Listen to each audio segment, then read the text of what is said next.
Atingoti zondo zandoda itindi chakurarama zandoda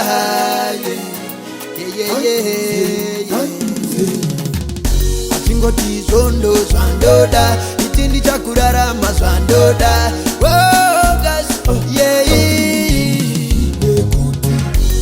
Aufewa mgonera upenyu aufewa mgonera aungasaizwe mfaro nekudake mari zvakaomasa mwari Aufewa mgonera taona akuda kukopera hausi wako mfaro wakadaro ewe vamwe ivavo upenyu zvaanoda haungambozvipedza shomai nguva nemukana zvese anozvida nezvinozokunetsa zvinotokuponesai hana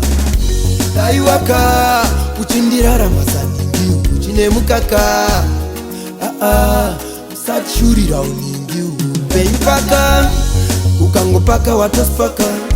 moto watopaka chindizunungura tsinga idzi dzakakaka asa haufewa mgonera upenyu haufewa mgonera haungasaizwe mfaro nekuda kwemari zvakaomasa mwari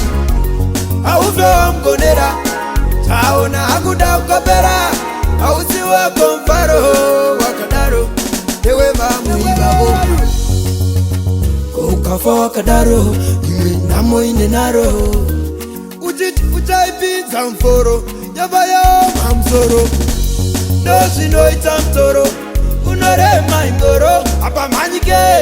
utofamba zvinyoronyoro sewakatsiga mugoro Aufewa mgonera upenyu haufewa mgonera haungasaizwe mfaro nekuda kwemari zvakaomasa mwari Aufewa mgonera upenyu haufewa mgonera haungasaizwe mfaro nekuda kwemari zvakaomasa mwari Aufewa mgonera taona akuda kukopera hausi wako mfaro wakadaro ewe vamwe ivavo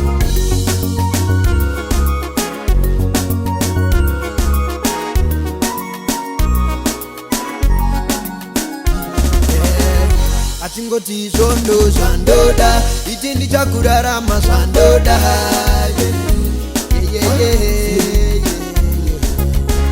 Atingoti zondo zandoda itindi chakurarama zandoda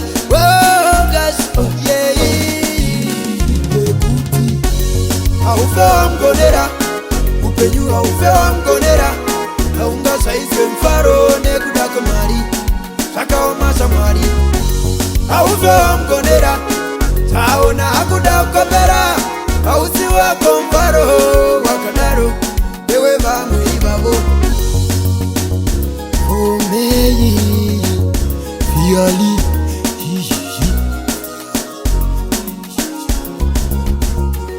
Aufewa mgonera upenyu haufewa mgonera haungasaizwe mfaro